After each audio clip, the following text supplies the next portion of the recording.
everybody, welcome back to Taji's World of Books, and this is the books that I have been reading for this week so far.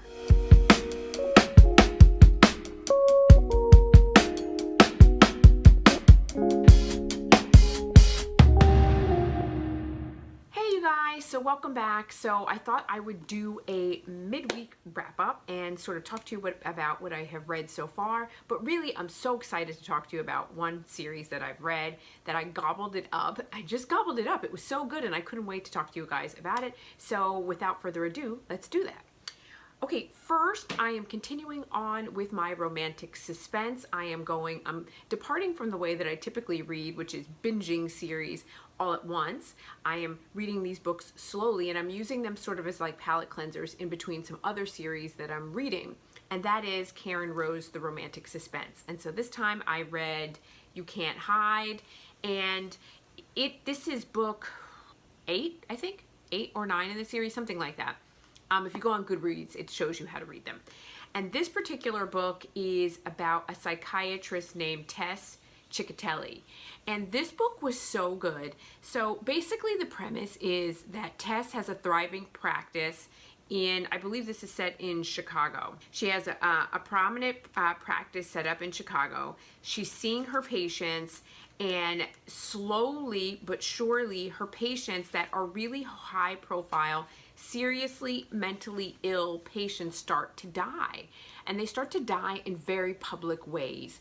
And it becomes very clear that case is being investigated by Aiden.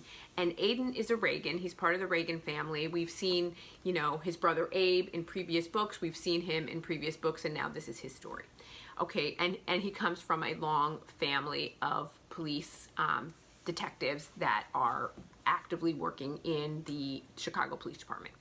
Okay, so he is investigating. He knows who Tess Ciccatelli is because she was involved in another high-profile case where she testified against a perp, as Aiden sees it, and helped him get off on a technicality that he was not guilty because he was insane at the time he committed the crime. And that pissed off the police department, it pissed off Aiden, so they really all hate Tess as a result. They see her as like a bleeding heart and just like whatever. Like they just are like, she's not with us, she's not for us. So when it comes down that her patients are being murdered in really public ways, like they're jumping off of roofs, you know, they're shooting themselves in the head, but they're always getting like a tip. The police gets a tip that, you know, there's this guy, he's mentally ill, he's threatening to jump off a roof, you probably should come. And when they get there, the scene is all set up, and Tess is the one who's implicated in these acts. Her fingerprints are all over the place. Her voice is on recordings. She's heard, you know, telling the patient that they have no other option but to kill themselves. And so basically she is being set up in a major way. And so we have to figure out who is the person that is behind this and why they're behind this and why they're doing what they're doing. And boy, oh boy, does this pack a punch, because it's a nameless, faceless enemy that they have to first discover and believe that Tess isn't doing it. And so that is the whole first half of the book, and then the second half of the book is the next piece of what's going on, and it is fantastic. It is really good. It's like page turner. It keeps you on the edge of your toes. Now, the thing that I did not like about this, and it's not the author's fault, it is the choice of whomever they decided to do. And apparently this book is narrated by a very famous narrator who has since passed on. She doesn't narrate books any longer, but it again is an abridged book. And I haven't come up across, you know, abridged audiobooks before, and now I see why abridged is terrible. It's terrible because it cuts out a quarter of the book, and you're just like, what was the purpose of that? Why would you have an audiobook and do an abridged I don't even understand the logic behind that. So it's an abridged audiobook. So if you're gonna read this, don't do the audiobook, just read the book, because you lose so much character development in the abridged version that it's just ridiculous. But having said that, it's really good, it's great writing, it's fun, and again, if you want something different, if you like romantic suspense and you really want to have an equal, this author does a great job of having equal parts romance to equal parts suspense. That's a feat, right? And like I said, there are definitely steamy scenes and spicy scenes, and they hook up and they connect, but it's not like you're not all up in it, but it's there. So it's enough. It gives you everything that you need. That's why I said if you just want a little bit of a departure from the typical dark romance, heavy contemporary, all that stuff, go for this. It's definitely a nice change. Okay, so the next I read Count to 10, and this is the best book in the series. It is fan-freaking-tastic. It is so good, and I swear it is like if you like suspense, if you like serial killers, if you liked to try to figure out who done it, under what circumstance, but you also want the romance component, it's here and then some. And again, it's set in Chicago. It's the Chicago Fire Department, and it's Mia Mitchell. And we've seen Mia multiple times before in other books. Now it's her turn. And the fire department is involved because it's an arson. It's an arson that's happening, and they want to find out who did it and why they did it, and will they strike again. And so this is about multiple arsons that are occurring in this town, but somehow these arsons are connected, and we see that there is a pattern, and man, oh man, and you start to understand why he's saying count to 10. I don't want to give you too much because I don't want to give it away, but I can say that this is the best book in the series. It is so, so good. And when it really comes out what happened, you were one part horrified, one part relieved, one part pissed, one part like this could have been easily resolved, like, because it's a revenge situation, and it is so good. It is so, so good. I gave this a 5-star. It was fantastic. And the romance is solid as well. And not only is like the romance piece, but there's also where they're trying to work out their romance, they're also trying to work out blending families and what does that look like, and she has a past and he has a past. And so there's a lot, like PTSD is in here, depression is in here, anxiety is in here. It covers so much. It's very, very rich and very fulfilling and very fun nonetheless. So I really highly recommend that if you want a romantic suspense and you want to try something different, please check out a Karen Rose book. And you don't have to read them in order. You can pick up any book that you want. It doesn't matter. I thought that you had to read these in order because they were all going to be connected in some way. And the only thing that I'm seeing thus far that's connecting the characters are their location and their proximity. Like that might be a friend of a friend. So they're like companion novels, if you will, but really not even companion novels. So, you know, like I said, you could pick up any book and just to try it out, just to see if you like it. And it's fantastic. It's so, so good. So try it. Okay, so then the next series that I wanted to talk to you about, this is the one that I was super excited to talk to you about, and there are 5 books so far in the series. These are bind-ups, and they're bind-ups of books she released to, like, think of like old school penny dread novels, like which would have been like in the 1900s, where you got a penny dread, you paid a penny for the paper, you read this like spooky story, and then it ended on a cliffhanger, as I understand it, 1900s, and ended on a cliffhanger, and people couldn't wait. They were chomping at the bit to get the next one, and then the next one would be released, and so on and so forth. Helen Hardt did a similar thing with her Bloodbound Saga, in that she released little itty books, right, that ended on cliffhangers, and then you had to get the next one. So these are bind-ups of that, and I'll tell you how they go. It's book 1 is Unchained, Unhinged, Undaunted, Unmasked, Undefeated. And I recommend that you buy them as bind-ups in this way, and if you're going to listen to the audiobook narration, that you get them in that way as well. Now let me say this. This is like a guilty pleasure. And it's a guilty pleasure because this is utter vampire smut and trash. It totally is. But it's so addictive. I gobbled these books up. Like, I was like, how am I reading these so fast? I couldn't put them down. I read them so fast. The time flew by like nothing. I was so engaged in the storyline. I wanted to know who the hell the vampire queen was. I wanted to know who held Dante prisoner. Like, I wanted it all, and I wanted it now. Now, this series does have a little bit of what some people will call cock blocking in it, in that every time they get down to like get into it, it's like it's stopped, but it stopped for a reason, because Dante can truly hurt his partner. We're gonna talk about that in a minute. And so there's a reason why, but you find yourself going, stop it, let them get to it, let them get to it. But it's truly addictive. Helen Hunt like has a way of writing the series that is like it leaves you like panting and wanting more and like diving in and can't wait to get to the next book, and before you know it, you finish these in 2 days. It's like it's so crazy.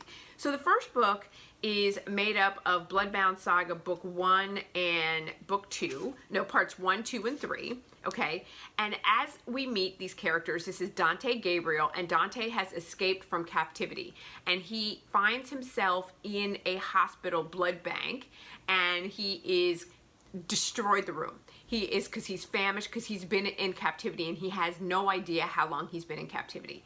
And as he is in this hospital blood bank, destroying with blood from head to toe, in walks a nurse, and her name is Erin Hamilton. And Erin is like a nurse through and through. Like, she's gonna help somebody regardless. And so she has this tremendous pull towards Dante, and she's like, what is going on? What are you doing? Like, he looks homeless, he's in clothes that don't fit, tattered, like whatever. And he smells her scent, and he is just like, oh, like taken by her and wants her immediately. And his body is responding, and they describe it in a much more graphic and detailed way that leaves you like, huh, whew, like, right, for sure. Okay, so he's responding to her, he wants her, she's responding to him too, and she doesn't understand this. And so she decides to help him, and in walks another resident, and she's like, no, there was an accident here, I spilled blood, it's a mess, I gotta clean it up. She makes up a lie for him, and she hides him. And so make a long story short, she winds up taking him back to her apartment. She's like, this is totally dangerous and crazy, but I'm doing it anyway. So she takes him back to her apartment, and while she's helping him, in walk her brother and his partner. And her brother, Dante is, you know, a vampire. So he hears very, very clearly, it's a paranormal romance, he hears very clearly 2 other men. So he comes down and he's like, who the hell are you? And they're like, who are you? And he's like, why are you in my sister's apartment? And then Dante is like, River? And River is like, Dante? And they're like, cousin? He's like, where have you been? And the story unfolds from there. And this is the story of long-held vampire secrets and vampire lineage and vampire supremacy, and Dante being held by a vampire queen. You don't know who the vampire queen is. Going to the next book. You don't know who the vampire queen is. You just know that Dante is now coming unhinged, trying to find out who she is, what his connection is to Erin, you know, who is killing people in the city and feeding on people, who has been, books 7, 8, and 9, feeding on Erin, who is glamoring people. Then we're bringing in this whole concept of blood lineage and genetics, and vampires are dying off because they can't reproduce, because their cycles are so, female vampire cycles are a year apart. It's very difficult for them to hold babies, and when they do hold the baby, they only have male children, and so they're trying to understand the vampire lineage. And it goes through all of these. We're getting closer and closer. Other characters are being added. We're getting closer and closer to discovering who the queen is. We start to think in volumes 10, 11, 12, in Unmasked, that we understand who the vampire queen is and what her motives are, but how are we going to get Dante and break that hold that she has over him? Because Dante has this sort of schizophrenic relationship. He hears her in his mind. He's trying to break away. He doesn't know if he can withstand the torment. You know, his relationship with Erin is blossoming and developing and becoming really profound. We also are finding out what happened to Dante's father and Dante's uncle and people in the Gabriel family. There's this mysterious book that has the lineage in it and answers to questions that Dante seeks. And it all sort of comes to a culmination here. And I was so worried that we were not going to get, because this is was put out in 2019. We don't have any other books in this series. And I was like, I wasn't seeing how she was going to wrap this up for us in a very compact way with the little that we had left. I will say that I was a little bit disappointed in that it felt rushed at the end, and I felt like there was so much more to tell, and there's so much more that I want to see that's happening. I think that maybe she left it open in a way that she can continue to write in this series, and it looks like there is a plan for another book, another bind up in this world. But again, this was 2019. She hasn't written anything in this world since then. But when I say that this is fantastic, these books are fantastic. I gave them an overall 4.75. I knocked it down just a little bit. There was one book that I was like, oh, this is a little bit competitive, or repetitive rather. And so I didn't give it a 5. I gave it a 4. So I'm gonna give it a 4.75. But I gave it a 5 in spice. Like the spice is off the freaking hook. Like he just is like, did I tell you to move? Like, strip, get on the bed and spread your legs. Like it is it is just off the hook. Like if you just want vampire smut, if you just want to just be able to like candy and just gobble something up, and it's been a hard day at work and you just don't want to think and you just want to just mindlessly, like, you know, listen to an audiobook or mindlessly just read something that is like doesn't require much thought, this is your deal. This is the deal. I'm telling you, it is really good. You will not be disappointed. If you like paranormal romance, you like a little bit of suspense, if you like a little bit of trying to figure out what's happening and the who, what, when, where, how, and you like connected friends that are always together and you see a cast of characters that are coming at you in different ways, this is it for you. I'm telling you, Helen Hardt did, again, a masterful job at weaving a tale that's fantastic and fun and fantastical and paranormal and leaves you panting and breathless and wanting more. This is it for sure.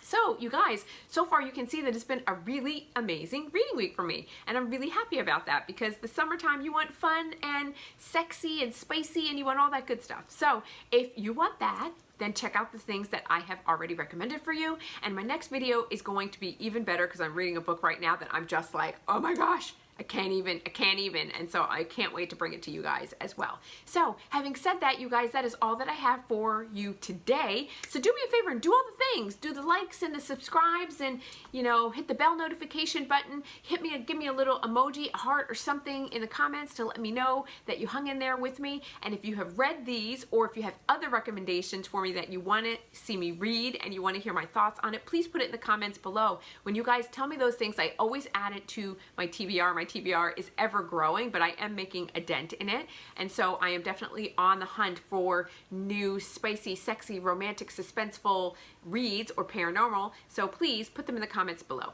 So that's all that I have for you guys today, and I look forward to seeing you guys in my next video. Bye guys!